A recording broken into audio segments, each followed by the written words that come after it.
Alright mga sir, good morning sa inyong lahat. Ayan, so bali ngayong araw pala na to ay na-flat yung gulong ng ating motor. So ayan, napakalambot na dahil wala na ngang skid yung gulong natin kaya flat na siya. So bali hindi na ito pwedeng ilong ride kasi madulas na siya. Nadudulas pagka basa yung kalsada, lalo na dito tayo madalas sa Halsima dumadaan. So maghahanap muna tayo ng shop na pagpapapalitan natin ng gulong.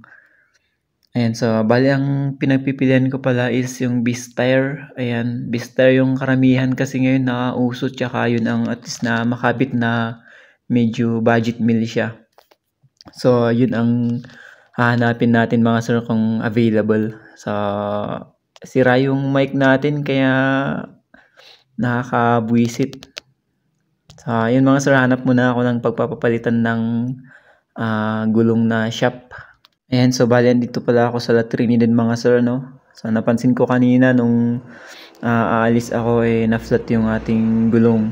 So naghanap ako ng pagpapahanginan muna pansamantala, pero sarado yung mga ibang shop kasi nga linggo ngayon. Kaya yun, hanap muna tayo kung mayroon pang nakabukas na shop. So tara. Okay, ayan mga sir, so bali dito pala ako ngayon sa Pico dito sa may gasolinahan. Ayan, titignan natin kung nakabukas dito. Pero pagtingin ko naman, ayan, nakabukas, kaya dito na tayo magpapapalit. May nakita rin akong Beast Tire, pero itatanong muna natin kung may available na size na 130/70 by 13. Ayan. So, nagtanong lang muna ako.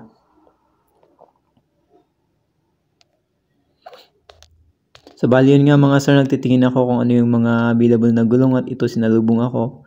At nagtanong na ako kung magkano yung price ng 130/70 by 13 na Beast Tire. So ayan, tinitingnan niya sa price list nila. At ang presyo nga ng ang Beast Tire ay 2,100. So hindi pa kasali doon yung installation. So may dagdag na 150 para sa installation niya. So yun na lang, pumayag na ako, nag-agree na ako, bali 2,250 kasama yung installation. So dito pala napansin ko rin pala itong pinakabagong brand na nakita ko din sa TikTok, ng brand nito ay Hunter. So tinanong ko na rin kung anong made siya. So sabi niya is made daw in Taiwan. Made in Taiwan daw yung gulong na yan. So bali ka-presyo na yun, or katapat niyan yung China brand na Maximus. Yun yung sinasabi niya, Maximus daw, na parang pinantapat dun ng Taiwan. Pero brand ng China yung Maximus. Yan kasi yung Hunter na yan, yun yung nakikita ko sa TikTok na napakamura niya. Parang yung 130/70 by 13 is 1.2 mahigit. Yun din sanang kukunin ko, pero nag-aalangan ako kasi napakamura, baka madulas din yan. Kasi naghanap din ako sa YouTube kung may review yan, pero wala akong makitang review ko. So yun, nag-alangan na muna ako, kaya yung Beast Tire talaga yung pinili ko. Bali, tinanong ko rin pala kung magkano yung Maxxis tire nila na same size din. Ang sabi niya is 3,050. Yan. So, ayan, bali yan yung price ng Beast Tire tsaka Maxxis. Yung Hunter pala, is tinanong ko kung magkano yung 130/70 by 13. Ay, wala pa daw silang price nito kasi kararating nga lang daw. Kaya wala pa tayong idea kung magkano yung price nito dito sa shop na to mga sir.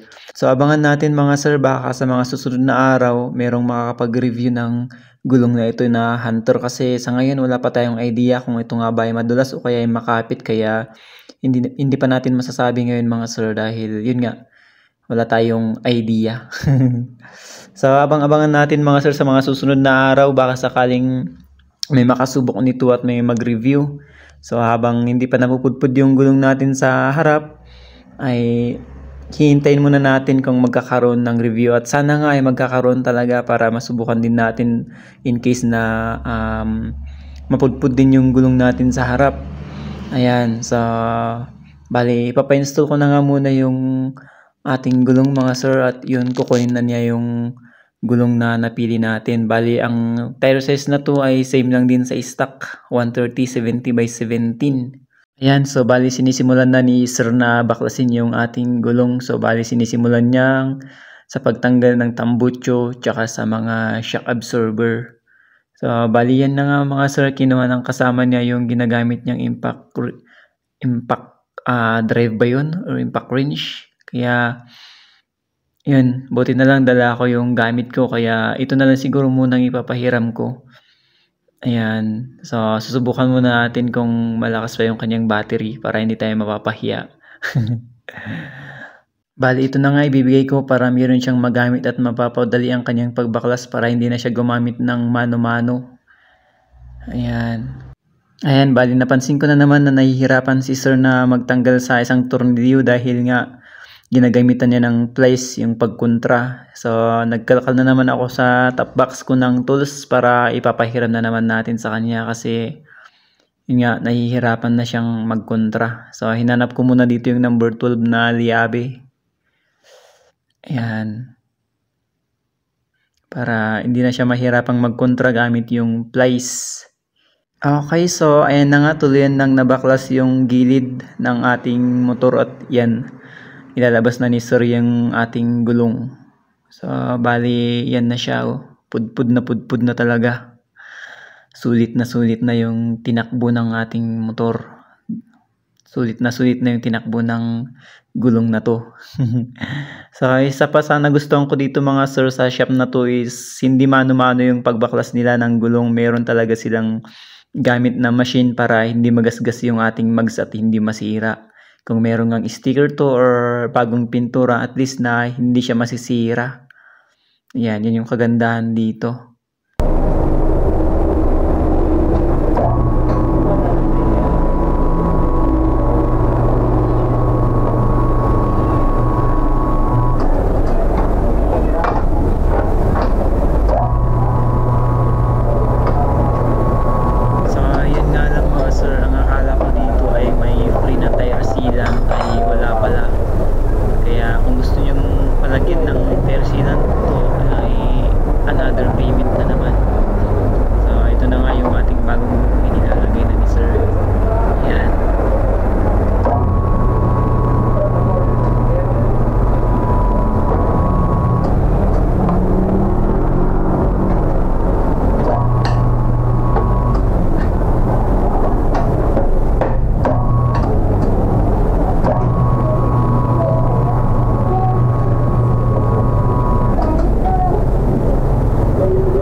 Sinatang ko na.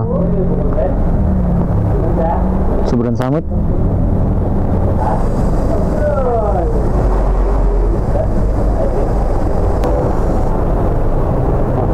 Nabalinitan.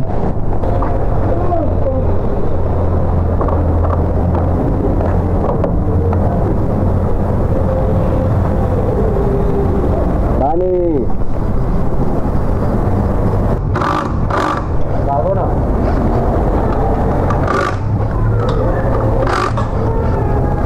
Bago, bigay niyo sa akin. Okay na. Gumanin din to 150 ay to 250.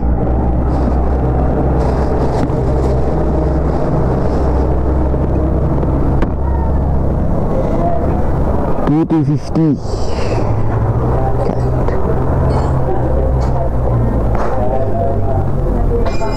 Naku po, bayaran na naman.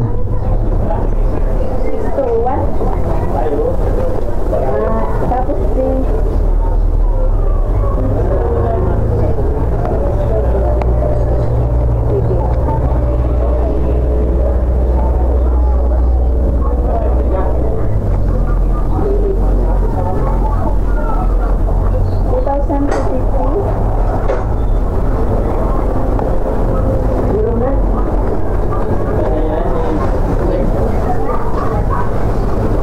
Okay, thank you.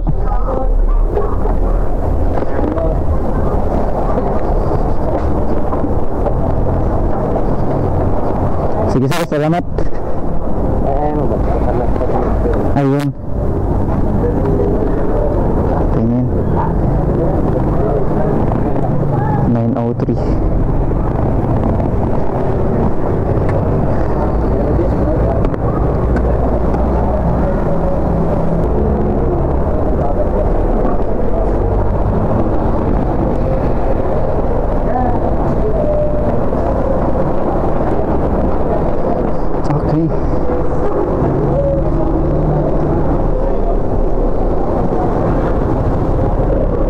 Okay, ayan na nga mga sir.